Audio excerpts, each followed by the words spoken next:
What's up, everybody? Welcome to another episode of my CD recap. It's your boy Reg in the building. You know what I'm saying? Reg over here showing us off his albums and CDs and shit like that too. You know, when we last left off, I got to this part right here, shit like that. And then I'm probably just gonna show this section, beginning with that section and stuff like that too. You know what I'm saying? I'm gonna try to drop these at least once a week. You know what I'm saying? Just celebrate a 10th anniversary of this channel coming up soon. Even though the 10th anniversary is technically in 2023, it's pretty much gonna be like a year-long celebration and stuff like that. You know what I'm saying? So, excuse me. Without further ado, let's get started.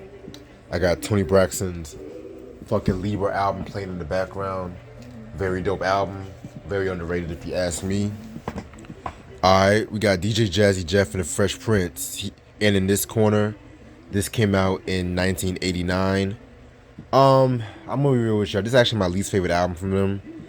And I'm not even the only one that said it. Like, even Will said that this was like his least favorite album because they pretty much kind of rushed this album while they were in tour and stuff like that too. So it kind of gives off, but it's not a bad album per se. It's just in comparison to the previous two and the two that came after this one, it's kind of a little mid if you ask me. I mean, I love songs like I Think I Can Beat Mike Tyson. Who Stole My Car was pretty dope. I want to say Then She Bit Me was pretty cool. You know what I'm saying? I think Numero Uno, I think he went after Steady B with that one from when I looked up. So, you know, I feel like as a fan of DJ Jazzy Jeff and the Fresh Prince, you can find something to enjoy with each and every one of those albums and stuff like that. You know what I'm saying? So, yeah, that's all I can say on that. Then in 1991, they came out with Home Base. This came out in, yeah, like I said, 1991. I got this when I went to fucking Myrtle Beach, like, I want to say it was like last year. Yeah, last year. Very dope album. I remember when I first heard this album, I'm not gonna lie, I didn't really care for it too much because I felt like it was a bit too house and stuff like that. But over the years, I came to appreciate this album. Of course, this was the album with, of course, Summertime, which to a lot of people that might be like their signature song and whatnot. You know what I'm saying? I love I'm All That, which has that very dope Rick James sample and stuff like that. You know what I'm saying? Trapped on the Dance Floor is okay. The Boy Is Smooth. I didn't care for Ring My Bell. I didn't care for that one. I felt like that was a bit too. That was a bit too pop, in my opinion. But I feel like this album to me was very good. You know, this was around the time when the Fresh Prince of Bel-Air also was popping and stuff too. So now my second favorite album from this group, to a lot of people that might be a surprise, Code Red. This came out in 1993, and unfortunately, this is their last album that they came out with. Very, very, very dope album and stuff like that. You know what I'm saying? They kind of went a bit hardcore with this one, but not too hardcore where they alienate their fan base and shit like that. You know what I'm saying? I kind of felt like with this album, the production was a bit more like mature and stuff like that too. They're getting on that 1993 sound and stuff like that. You know what I'm saying? Songs like Boom Shake the Room. I love the street remix a bit more. Twinkle Twinkle and Metal Star was dope. Just Kicking It. Shadow Dreams. Yeah, this album was like the last album they came out with and stuff like that, because, you know, Will pretty much did his solo thing, you know, continued on acting and stuff like that. Jazzy Jeff, you know, he did his thing, you know, producing and DJing. You know, they're still cool to this day and stuff like that too, you know what I'm saying? So it's not like there's like no beef with one another. I guess like their contract just ended and stuff like that too with jobs. So y'all know how that shit is and stuff too. So then we got DJ motherfucking Quick with his first album, Quick As the Name. This album came out in 1991. A very dope album. You know, this album definitely, you know, pushed Quick out and stuff like that. You know what I'm saying? Songs like Tonight, Born and Raised in Compton, you know, The Bombard was dope. Scanless, probably my favorite track off this album. You know what I'm saying? This is the very dope album.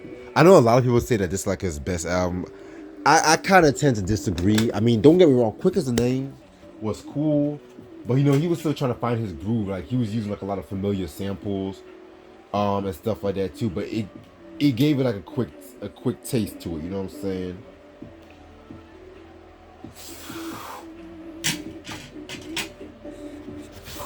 And then we got 1992, Way Too Funky. This album is very, very dope. Possibly my second favorite album he's ever came out with. You know what I'm saying? Songs like Just Like Compton was dope. America's Most Complete Artist, I love that track. You know what I'm saying? You know, he threw little shots at rappers. You know, he threw shots at Tim Dog with Way Too Funky. You know what I'm saying? He also threw shots at MC8 too, because this is the beginning of their beef too with one another. You know what I'm saying? Yeah, man, the production here was a bit more darker and whatnot, and he started using like a lot more original. Started using like a lot more original production too. So shout out to DJ Quick. And then we got Safe and Sound, which came out in 1995. One of my favorite albums, probably my favorite album he's ever came out with. An interesting story about this album: he was going through contract issues with Profile Records, and at that time he was pretty much like a freelance producer for Death Row Records. So that's why he didn't go by DJ Quick. He went by his government name and stuff like that too. You know what I'm saying? And he actually did an original version of this album, but he scrapped it because he felt like it wasn't good and stuff like that too. So yeah, man, you know, at one point, you know, he was on death row, and then he pretty much straightened out his shit with Profile.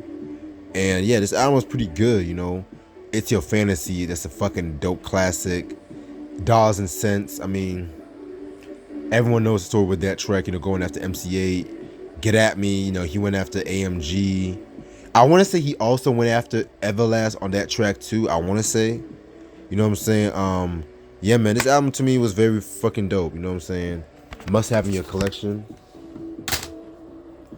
Then we got the late great DMX. It's Dark and Hell is Hot.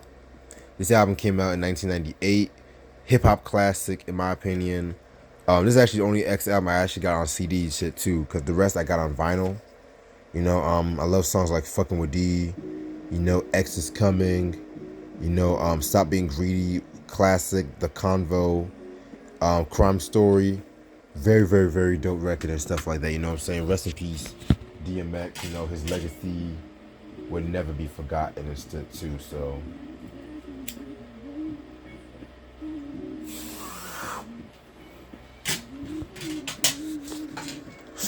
then we got Do or Die. Well, fucking picture this. This album came out, I want to say 1995. I want to say 96. Excuse me.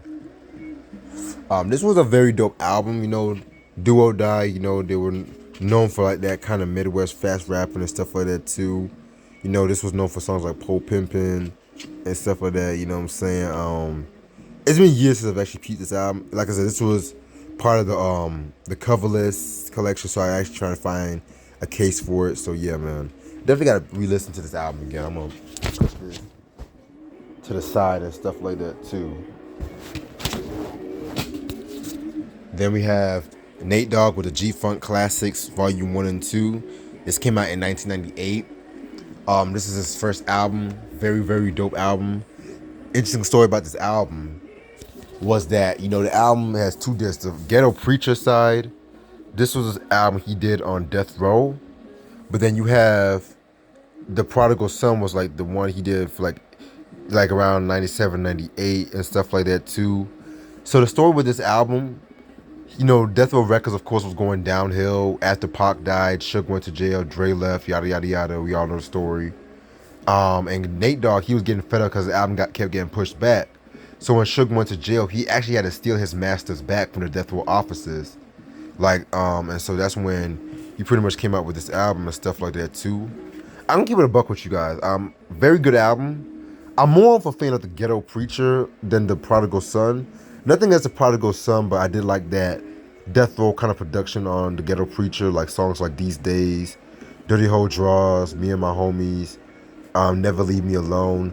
I mean, this whole fucking album was just very good and stuff like that too. So yeah, Nate Dogg, fucking G-Funk Classics. Then we got the Music and Me album and stuff like that, which came out 2001. Very, very, very dope album. My opinion, probably my favorite Nate Dogg album. I definitely felt like production-wise, this was pretty good. You know, this was known for songs like, you know, I Got Love and stuff like that too, you know. Production, very good on this album. Yeah, I definitely I might have to do a review on this one day, so. Then we got Snoop Doggy Dogg, fucking Doggy Style. And then, yeah, I know what y'all saying, this is not the cover.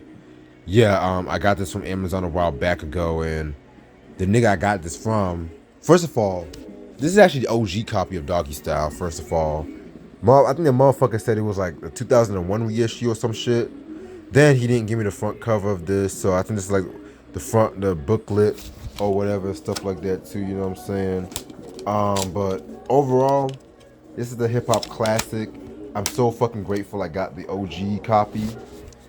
So I got the OG copy and stuff like that, you know what I'm saying? Because the OG copy usually goes for hell amount of money, and it's always like the 2001 reissue that's the one that's the most notable to get. This album has songs like The Shiznit, Gin and Juice, Ain't No Fun, The Homies Can Have None. But it also got like songs like G's Up, Hoes Down, The Next Episode. No, not the next episode that was on the 2001 album. This was the original song, The Next Episode and stuff too. You know what I'm saying? Yeah, man, the G's Up, Hoes Down song, that's pretty much the main reason why I got the OG version. It got scrapped in the later editions because of the Isaac Hayes sample, but still, man, Doggy Style is a fucking hip hop classic. I'ma definitely get like the 2001 reissue with just so I can have the cover and stuff like that too. You know what I'm saying? Because I don't know, I'm pretty particular about certain albums and getting covers and stuff too. You know what I'm saying?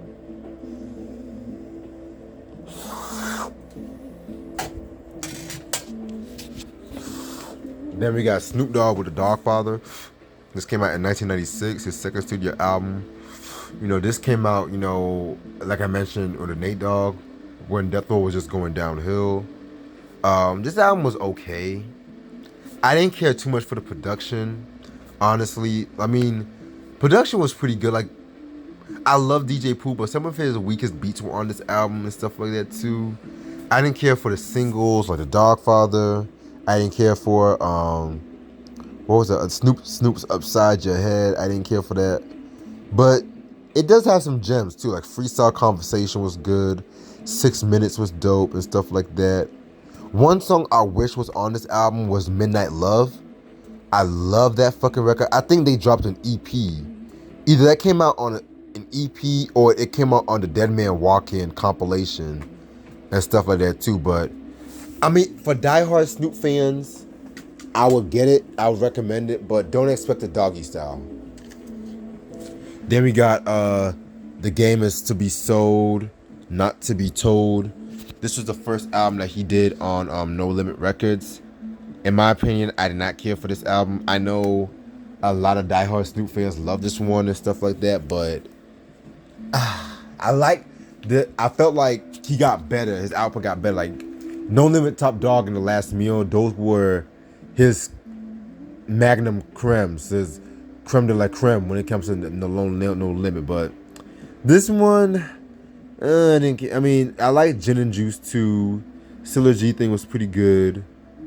Wolf, I did not care. The video was laughable. That's all I'm gonna say right there. Game of Life, I like that one and stuff. And it's crazy too, speaking of Game of Life, they also had like a No Limit movie called Game of Life, which honestly the movie is so fucking hilarious. It's one of those movies that's so bad it's good. It's on YouTube like every other No Limit movie and stuff like that. So yeah, man. That's Snoop Dogg, The Game Is To Be Sold. Then we got Snoop Dogg again, Paid the Cost to Be the Boss, that came out in 2002. One of my favorite albums he's ever come out with, a very underrated album. So the reason why he called this album "Pay the Cost to Be the Boss" because he was still owing like he still had to owe Death Row like money and stuff like that too because he had an album deal. And so since he prematurely left Death Row Records, after the Dogfather album because he was getting jerked by Suge Knight along with every other artist on that label.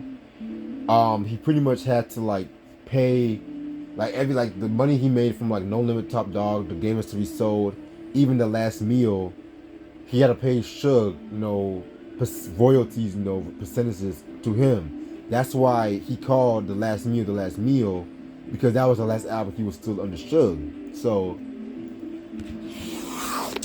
that's why he called this one "Paid the Cost to Be the Boss," because right after his contract with No Limit, he has his own label, Doggy Style Records. Like Master P really helped him out, being an entrepreneur and stuff like that too, And yeah, this album has a lot of very dope. Some of my favorite Snoop Dogg songs are on this album. Like, first of all, Pimp Slapped. The diss track to Suge Knight. I mean, very fucking dope and stuff like that too. You know what I'm saying? I love songs like Batman and Robin, One and Only. The Primo joints are like my favorite joints on this album. Spotlight was dope. Lollipop with Jay-Z, Superfly, and Nate Dogg was good too. You know what I'm saying? Very dope record. I definitely need to talk about this one day. You know what I'm saying? Then we got Rhythm and Gangster that came out in 2004. Another very dope album from Snoop. You know what I'm saying? This was known for songs like Drop It Like a Hot, fucking Perfect, Let's Get Blown. You know what I'm saying? This is like a very dope party record and stuff like that too. You know what I'm saying? I remember Drop It Like It's Hot. That was a very big record at that time and shit too, you know what I'm saying? And then this is the Doggy Angels album, which this was pretty much like his girl group and stuff like that. The album Please Believe It. This was alright, you know what I'm saying? Then we have the Doggy Style, Welcome to the House, another compilation and stuff like that too, you know what I'm saying? I have songs from Superfly, Lady of Rage, Unfuckwittable was pretty good and stuff like that. Again, but for diehard Snoop fans, I would definitely recommend it, you know what I'm saying? They're still on the dog pound of things, We got Dog Food, which came out in 1995. Again, a fucking hip hop classic and stuff like that. This is the album from Death Row. I don't hear a lot of people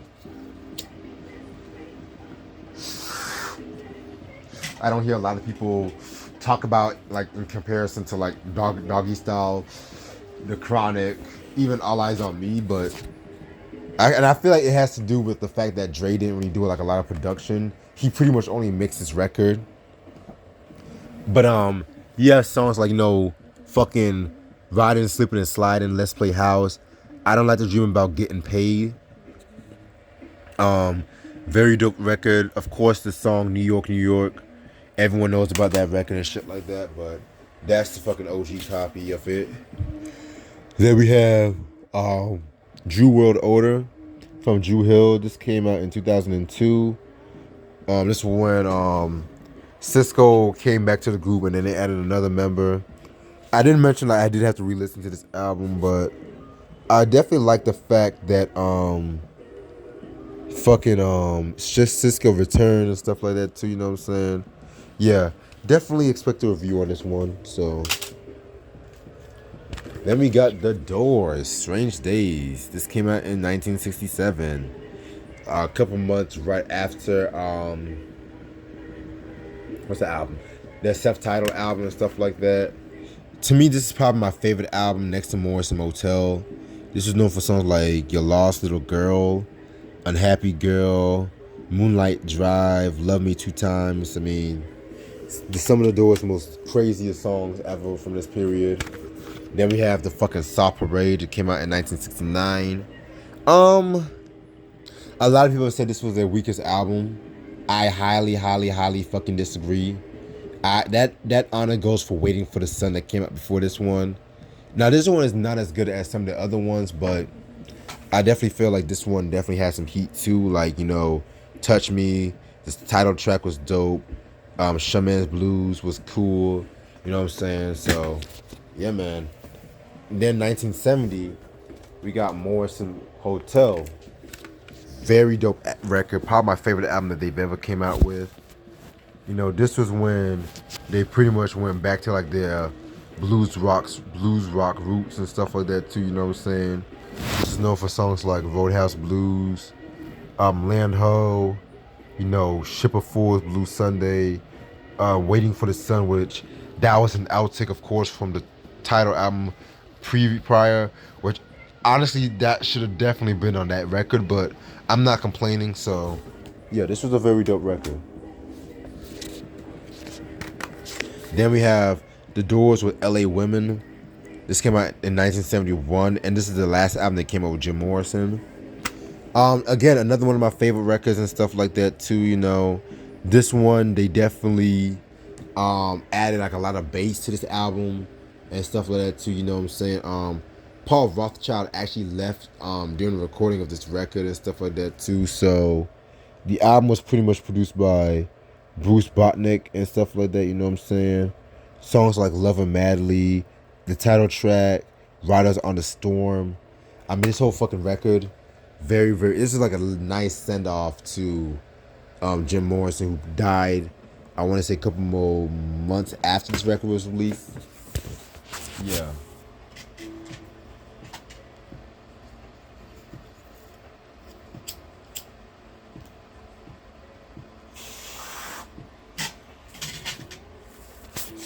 And then we have Dr. Octagon, aka Kool Keith.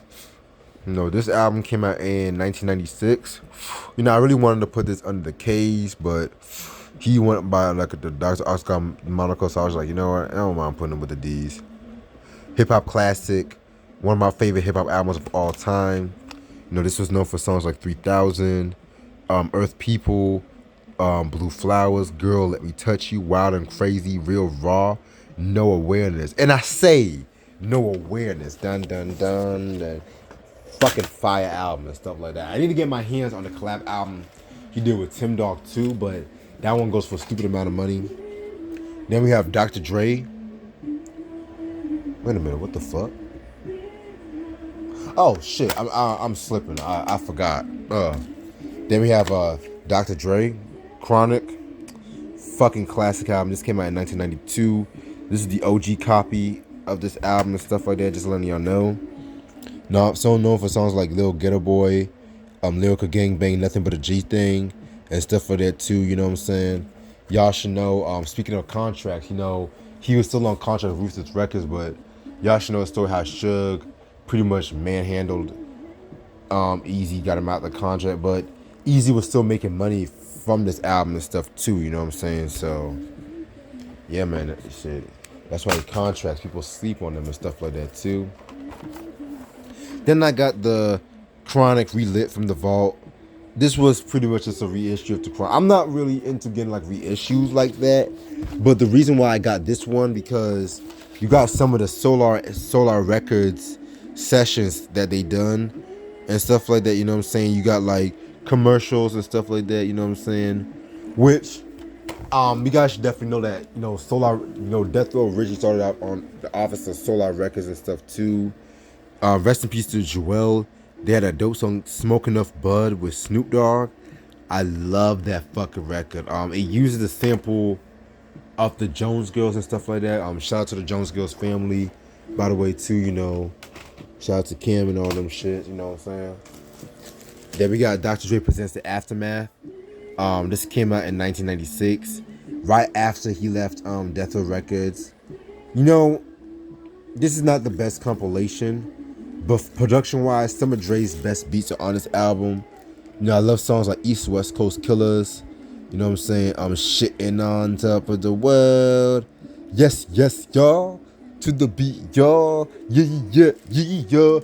Ooh. I mean, I love that fucking record and stuff like that. Blunt Time was dope. Been There, Done That was pretty good. Like, just for the production by itself, I would definitely pick it up for Dre fans. Yeah, I'm just gonna do this fucking rest of this section and stuff like that because I'm getting kind of tired. I gotta start doing these like early in the morning, but I be working and stuff like that, so forgive me. We got Dr. Dre, 2001, a must-have in every hip hop head's collection. This is a very dope record. This is when Aftermath really like started being its own thing, because that Dr. Dre Presents the Aftermath was not commercially as successful. I mean, it did numbers, but it wasn't touching the Chronic and stuff like that. And plenty of people left Aftermath. Like Don from En Vogue had a solo deal, but they weren't really putting out anything and stuff like that too. I think like the best known thing that they put out at that time was a song Dre did with LL Cool J called Zoom and stuff like that. I want to say that was on the Bulworth sample, the Bulworth soundtrack, with Warren Beatty. But yeah, this one album is a fucking classic album and stuff like that. I'm not gonna lie, I don't like this as much as the Chronic, bro, but I feel like it stands on its own creation and stuff too, Then we got Earth, Wind, and Fire, I Am. This album came out in 1979. The only album I have from them on CD as of now. Very, very, very good album. I kind of felt like the album kind of gets a bit slept on because, people automatically want to say, oh, this is like a disco record and stuff like that, you know what I'm saying? I'm gonna change up the pace with this one. Love this album though, but I wanna switch up the vibe right now. But yeah, this album actually has my favorite Earth, Wind, and Fire song, After the Love Is Gone, and stuff like that, you know what I'm saying? It's known for, of course, Boogie Wonderland, for the emotions, Rock That, Can't Let Go, you know what I'm saying? This whole album definitely is a fucking masterpiece when it comes to Earth, Wind, and Fire. Is it as good as All in All? Yes and no. I'm gonna be real with you. I say it's just as good as All in All because I feel like the songwriting and everything, it didn't really go downhill. They still pretty much plateaued and whatnot. But at the same time, I felt like All in All pretty much had the better collection of songs and stuff like that too, you know what I'm saying? But songwriting wise, this one was pretty good and stuff like that too, you know what I'm saying? I definitely feel like it was just as good as All in All, you know what I'm saying? So, yeah. About to play some Johnny Guitar Watson. Stay tuned for what I think about his album Far Down the Line and stuff like that. Then we got Eazy-E, 5150, Home for the Sick. This came out in 1992. This album, this EP was okay and whatnot, It's pretty much him doing the whole Naughty by Nature flow, the Tretch flow, as I should say. Because, Tretch definitely helped out with some of the writing. I think the only song I pretty much fucked with was Neighborhood Sniper. I'm not even going to hold you. New Year's Evil was cool. Only If You Want It. I could have done without that song, but Neighborhood Sniper, oh my fucking God. One of the best Eazy-E tracks ever. Then we got It's On Dr. Dre, 1993. A much better EP in my personal opinion. Oh, I forgot to mention. He was supposed to have come out with an album after Eazy Does It called Temporary Insanity. But he had to scrap that album and stuff like that. And a couple of tracks appeared on the Straight Off the Streets posthumous album, which I'm going to talk about that after I talk about this EP. But with this EP, he pretty much was going after Dre, Death Row Records, pretty much almost all the songs. And I say almost all because he really went after them really with Real Motherfucking G's, It's On. I want to say Down to the Last Roach because the Chronic also had a song called The Roach as the outro and stuff like that too. I'm talking about the original version, not the reissue where it has Bitches Ain't Shit as a bonus track. But it has songs like, Any Last Words, which may be my favorite Eazy-E song. Cause this is the end of the world, and I said niggas ain't got no satisfaction. Oh my God, I love Cocaine on the fucking vocals and shit like that too, you know what I'm saying? Give Me That Nut was pretty good too. This EP was very fire, If this was a whole fucking album, that might be Eazy-E's best work ever. Then we have the posthumous album Straight Off the Streets of Motherfucking Compton. I got the version where they actually blocked off, the motherfucking Compton and stuff like that too. You know what I'm saying? This came out in 1996, months after Eazy-E died. This is pretty much like a compilation of just unreleased songs that he was. See y'all, I'm yawning, y'all. Bear with me. That he was supposed to came out with and stuff like that. I love songs like Old School Shit. Oh my god. The motherfucking Real with MC Ren is my fucking shit. And when I die, y'all niggas bury me. Make sure my shit reads easy motherfucking E. I mean, I creep and I crawl and I creep and I crawl and I creep and I crawl, creep. And of course, it has the fucking diss track, What Would You Do, which played on the Dog Pound's What Would You Do track and stuff like that too. Yeah, for a posthumous album, I'll give that my thumbs up. Then we got Missy Elliott with Super Duper Fly. Recently done a review on this record, you know what I'm saying? Pretty dope record. Best Friend, I Can't Stand the Rain. I'm trying to fight this, y'all. I'm trying to fight this. Alright, I'm just gonna pretty much run by most of these anyway. Missy Elliott, Missy So Addictive. This was a pretty good record that came out 01. This was known for songs like Get Your Freak On. I love songs like Ecstasy and stuff like that. Definitely did a lot of experimenting on this one too. I love if you're wrong. We got Eminem, Slim Shady LP. This came out in 1999. Fucking dope album and shit like that too, you know what I'm saying? With this record right here, you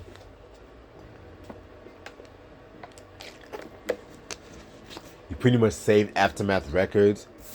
Even though originally he was signed to, he was supposed to be signed to Death Row. I mean, not Death Row, excuse me, Duck Down and stuff like that too. But that didn't end up turning the way it did.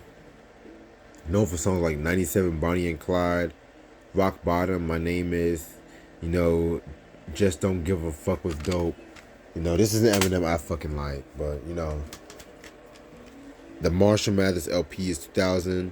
Very, very cool record and stuff like that too. It's safe to say that the Slim Shady LP is my favorite one. I know this is to a lot of people like their favorite Eminem record, which I'm not mad about and stuff like that too, but I just don't like the song Kim. I felt like Kim probably one of the weakest Eminem songs ever, in my personal opinion, stuff like that, But yeah, very, very, very dope record. Yeah, man. Fucking dope album. Then we have the Eminem Show. This came out in 2002. This is actually his fourth studio album. Well, yeah, I would say fourth studio album and stuff like that. You know what I'm saying? Because I'm gonna count Infinite. So yeah, this album to me was definitely one of his most serious works and stuff like that. You definitely went a bit political with this one. Songs like Sing for a Moment. Fucking When the Music Stops, Superman was dope. You know what I'm saying? This old album is just fucking fire and shit too, you know what I'm saying? Damn, my phone's actually 20% too, so yeah, that means I gotta wrap this fucking shit up. Oh shit. Let's not have no CDs falling, y'all. Let's not have no CDs falling. Yeah, I'm just gonna talk about the last part of this section. I'll deal with this next week and shit. I have plenty of time. Encore. The greatest Eminem album ever. Nah, let me stop. Oh, yeah, this is shit. Yeah, and then, mind you, I did not buy this fucking record. This was part of a CD lot. This nigga gave me the bonus disc of Encore and this one. Like, I really want this shit, but like, this is known for songs like Just Lose It, Ass Like That, Puke, Marsh, Like Toe Soldiers. You know what I'm saying? Yeah, I didn't care for this record. Then we have the Eminem Show. Damn, what the fuck am I saying? Relapse is the next track. I'm not gonna lie, I actually like this record. I'm not gonna fucking hold y'all. But I didn't like the fake Jamaican or whatever accent he was doing on this record. I feel like without that accent, this album could have been definitely a fucking classic in my opinion.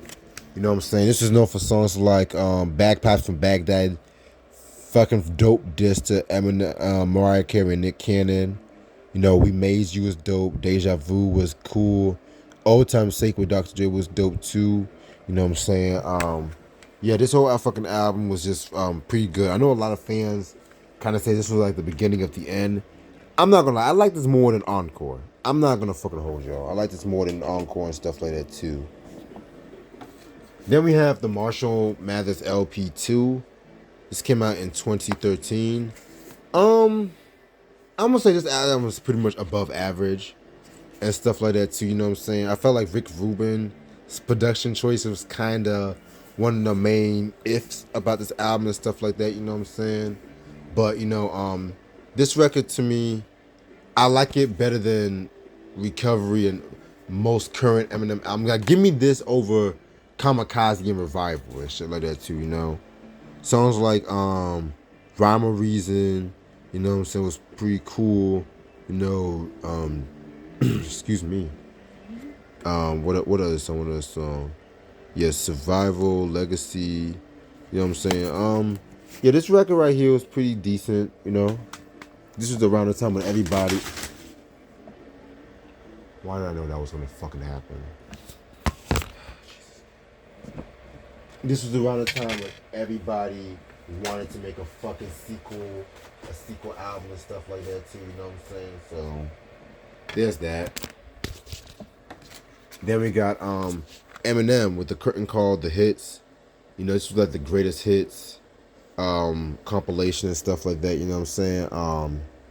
Nothing to it. You know, it does have a new songs like When I'm Gone, which that was a pretty cool song. It does have the Grammy Awards performance of Stan that featured Elton John. So yeah.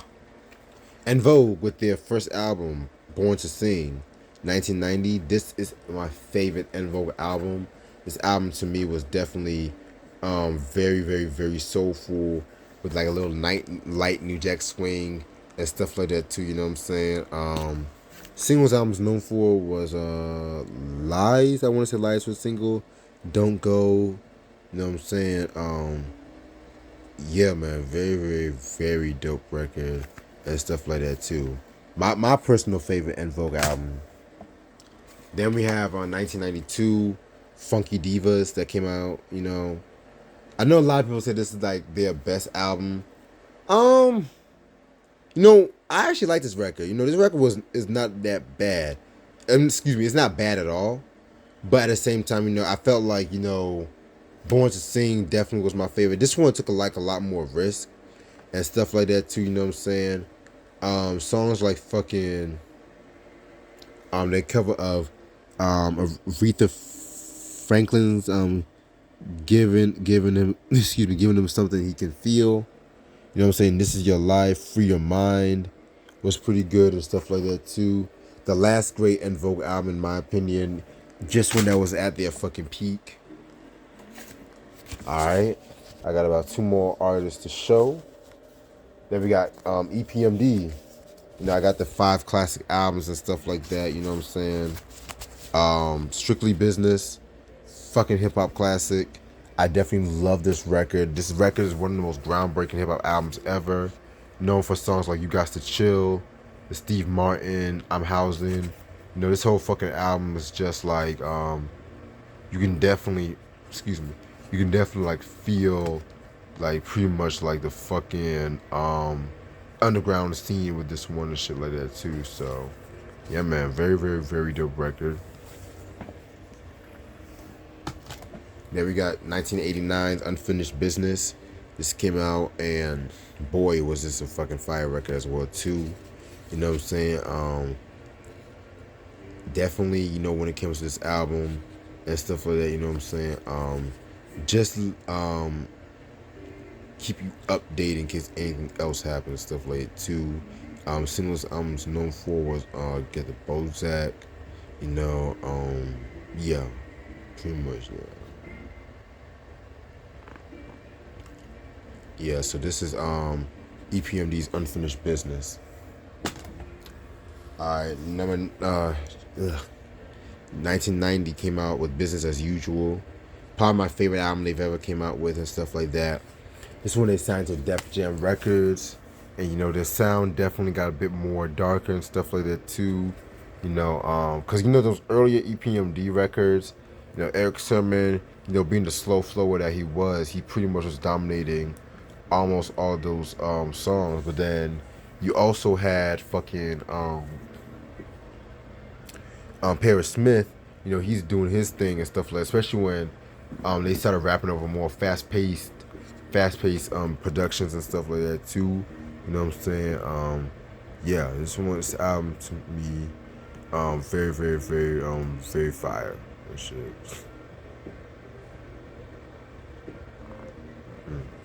Yeah, so this is Business as Usual.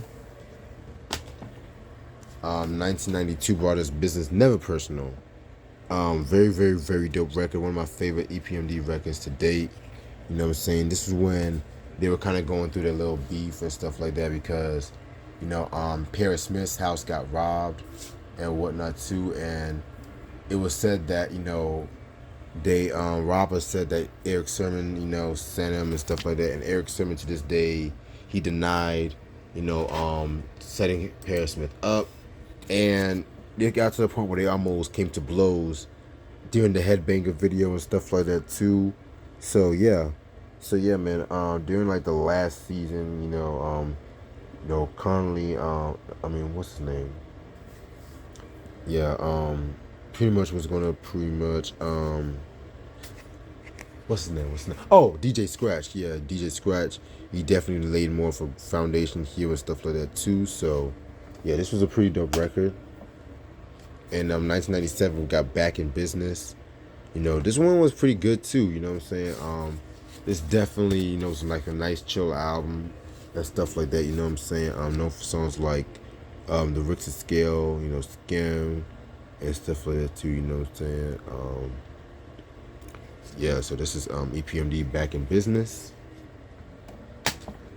Then the last EPMD album is Out of Business. This came out in 1999. This one was alright. It wasn't really one of my favorites and stuff like that. You know what I'm saying? You know, for songs like Rap, It's Still Out of Control, You Got Shot, House Party. Symphony 2000 was dope. You know, I like that one, but the worst EPMD album is still better than your favorite hip rapper's favorite album, so I'll give him that. Now the last artist is Eric B. and Rakim. You know, fucking discography. I'm just gonna run by these. Paid in Full, 87, fucking classic, love it. Set the standard for lyricism, you know, that eternal lyricism. Follow the Leader, 1988. Another must-have in your collection. Known for like the Microphone Fiend and stuff like that too. Fucking Let the Rhythm Hit 'Em. Another dope run. This is actually my favorite Eric B. and Rakim album. You know, they will definitely talk a lot more topical issues with this one. And last but not least, Don't Sweat the Technique, the last album that came out on MCA in 1992. You know what I'm saying?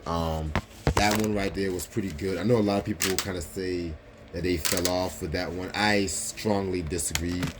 I personally feel like that one right there, they were definitely expanding their horizons when it came to like topics to talk about, and they were definitely, you know, because you know at that time too, they appeared on like a lot of soundtracks at that time, like the Juice soundtrack. I want to say they appeared on the House Party, House Party 2 soundtrack as well too. You know what I'm saying? So yeah, man. That concludes, you know, this whole fucking stuff I showed y'all. Now, probably next week I'm gonna start showing down here. So thank y'all so much for watching. I'll see y'all later. Peace.